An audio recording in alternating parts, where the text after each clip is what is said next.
जय श्री कृष्णा। मंगसर मास में श्रीमद् भागवत महापुराण 21वां दिन हम सब मिलके सुनेंगे। श्री कृष्ण भगवान की जय। पापी न तो कभी सुखी हुआ है न कभी होगा।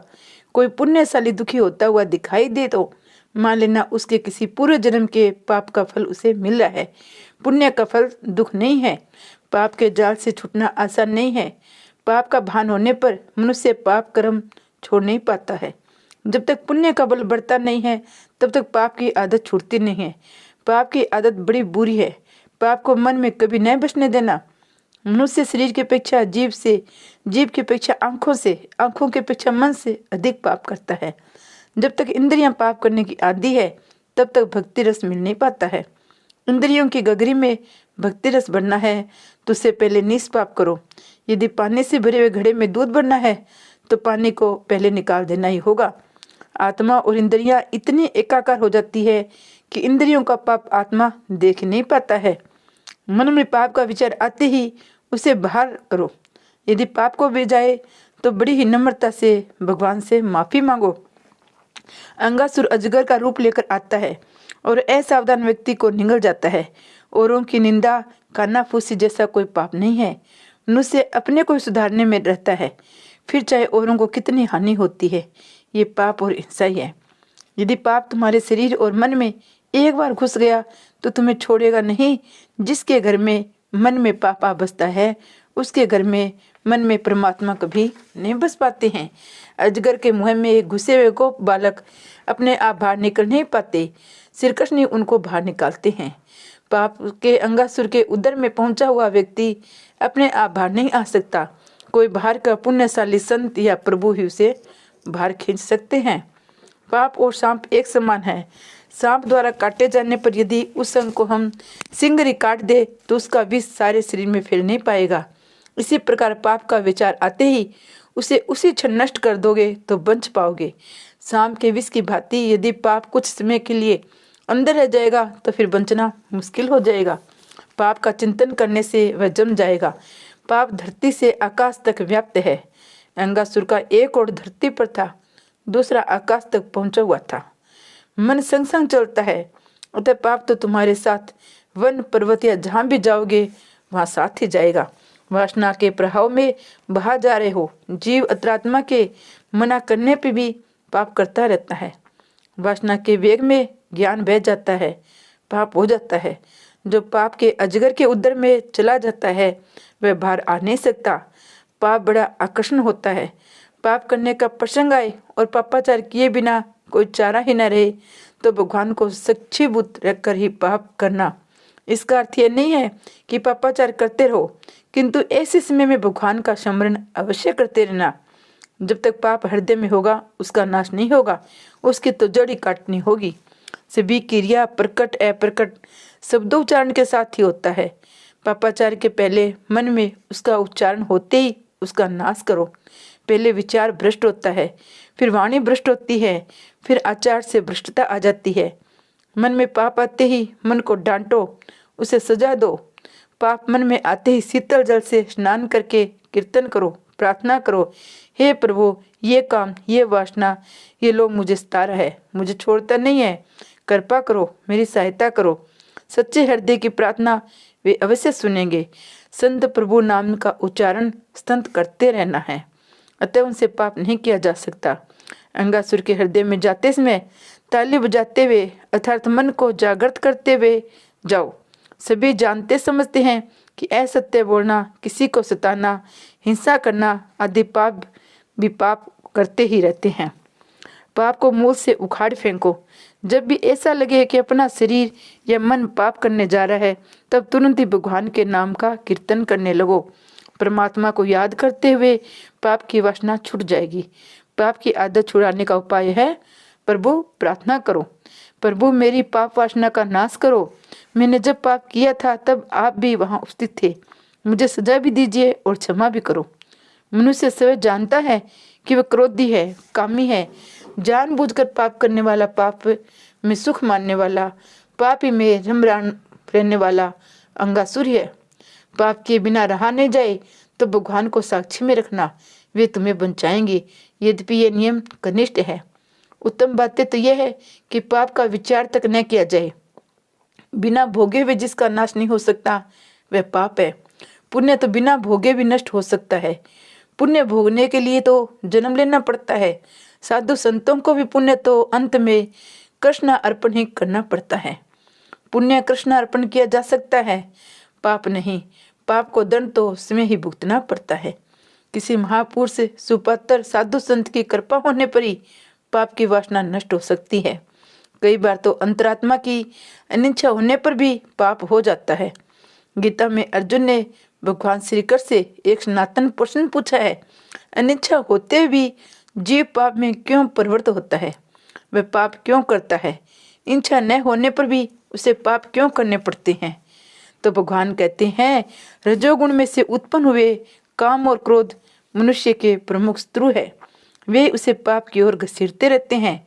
रजोगुण को कम करो, सत्व गुण को बढ़ाते जाओ। ताली बजाते हुए बालक पहले नाद ब्रह्मा में लीन हुए, बाद में उनका मन पर ब्रह्मा में जा मिला। वैसे तो सभी बालक सारा दिन को लीला अपनी माताओं को उसी दिन सुनाते रहते थे, किंतु संगासुर वध का प्रसंग 1 वर्ष के बाद सुनाया। अर्थात कृष्ण ने अपने 5वें वर्ष में अंगासुर का वध किया था, किंतु बातें 6ठे वर्ष में बताई गई। परीक्षित राजा ने पूछा, उन बालकों ने ऐसा क्यों किया? 1 वर्ष तक छुपाए रखने का क्या कारण था? परीक्षित के इस प्रश्न से सुखदेव जी को उस प्रसंग का, उस रहस्यमय लीला का स्मरण हो आया। वे समाधि में लीन हो गई। कुछ देर बाद धीरे धीरे जब ब्रह्म दृष्टि प्राप्त हुई तो कहने लगे, सुनो राजन, ब्रह्मा ने उन 2 बालकों का अपहरण किया था। वहां से वे 1 वर्ष के बाद लौटे, सो 1 वर्ष के बाद ही वे अपनी सारी बातें कह पाए। सुखदेव जी ने 13वें और 14वें अध्याय में विस्तार से ही समझाया है। भगवान चारों प्रकार से रास खेलते हैं, उनका नाम ही रस है। रसो विषय परमात्मा दिव्य रस स्वरूप है, उनके साथ मिलना रस है। रस का अर्थ ब्रह्मा से मिलन, रास का अर्थ कृष्ण संबंध, ब्रह्मा से संबंध। जीव जब ईश्वर के साथ एक हो पाता है तभी कृतार्थ होता है। गोकुल की गायों की इच्छा थी कि वे प्रभु के साथ एक बने। अब ये कैसे हो पाएगा? तो उन्होंने इच्छा की, जिस प्रकार बछड़े उनका दूध पीते हैं उसी प्रकार कृष्ण भी उनका दूध पिए। प्रभु ने उनकी इच्छा पूरी की। इस अध्याय में गाय रस वर्णित है। गोकुल की वृद्धाओं की इच्छा थी कन्हैया को लाड प्यार करे, दुलारा करे। वे सब लाला से मन से मिलती थी।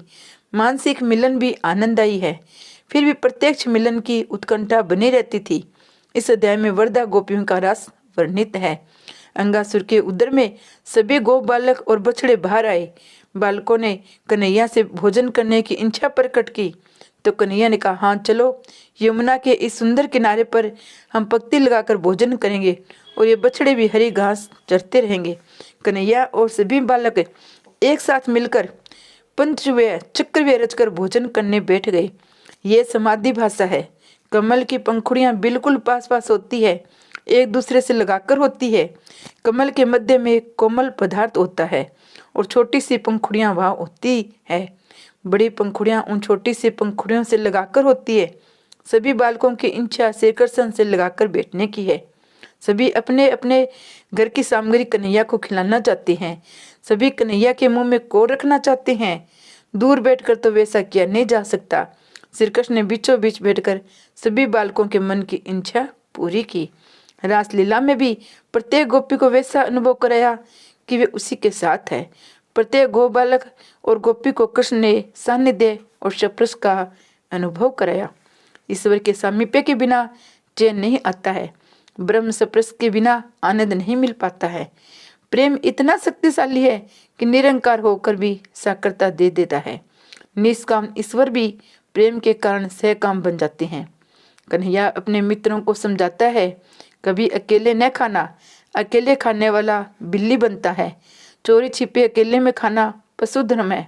अकेले कभी न खाना खाया करो। ईश्वर सभी को समान आनंद देती है। मनुष्य विषमता देता है, विषमता बनाए रखता है।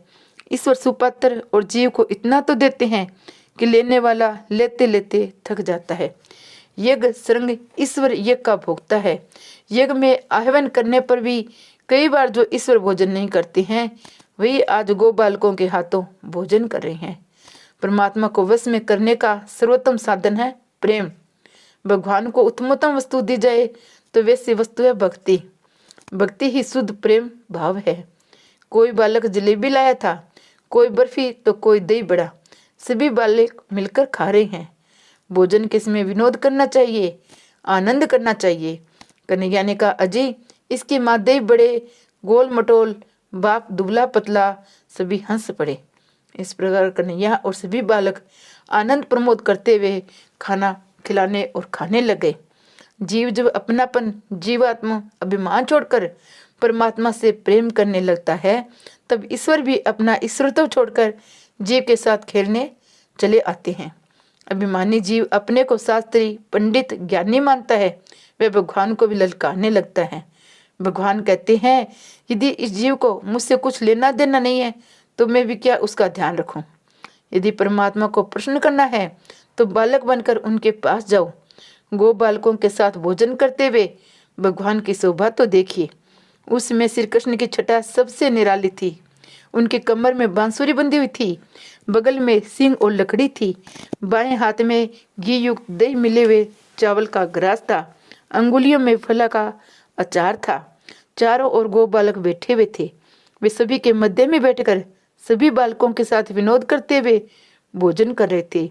सर्व के देवता भी इस अद्भुत लीला को आश्चर्य से देख रहे थे। इस लीला को मन में देखकर आनंद करो।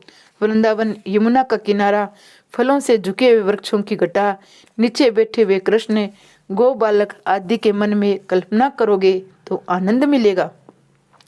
सच्चा वैष्णव मन से तो हमेशा वृंदावन में रहता है। तन चाहे जहाँ हो, मन तो वृंदावन में ही होना चाहिए। भावना भक्ति को सफल करती है। खाना कोई पाप नहीं है। खाने के लिए तो भगवान ने सारे खाद्य पदार्थ उत्पन्न किए हैं, किंतु भगवान को बुलाकर भगवान को अर्पण किए बिना खाना पाप है। कई लोग कहते हैं आज तो उनको एकादशी का उपवास है, किंतु अकेले में ढेर सारा खा लेते हैं।